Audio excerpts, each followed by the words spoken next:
Right, so today we're going to completely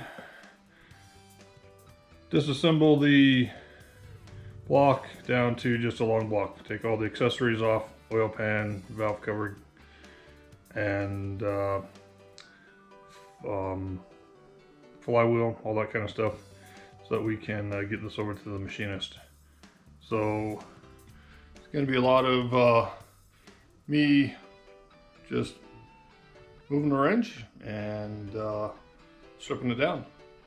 We're going to put it up on this little table here just as a rough stand. Going to keep it on the lift, on the jack, kind of rest the oil pan down on there to get it up off the ground, and then go from there.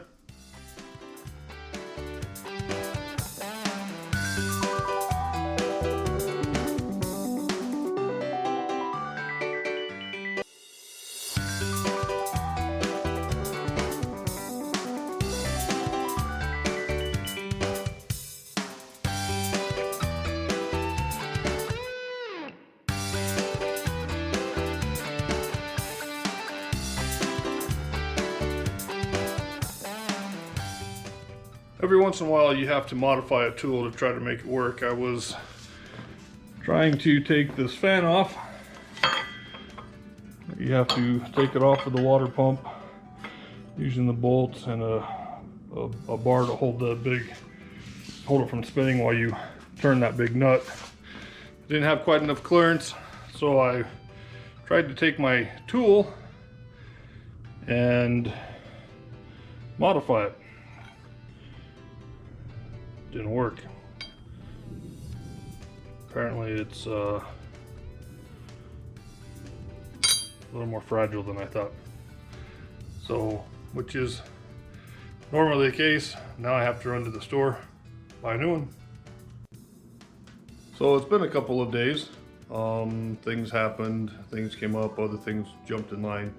But I was able to grab the tools necessary to complete the job. The big wrench and this is the piece that we need to hold the water pump from moving. So we will come back over and continue, take the fan off, take the water pump off, and after that the only thing that's left is the oil pan. So we were able to get the fan off, the water pump off,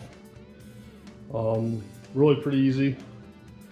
The harmonic balancer and the timing chain cover do need to come off still, along with the oil pan, but we've got everything else off of it. Flywheel, backing plate, all the sensors and everything. So it is ready to take to the machine shop. So we will get it to the machine shop, have him do what he needs to do, and then when we get it back, we will show you the process of putting it back in the Jeep. We appreciate you watching.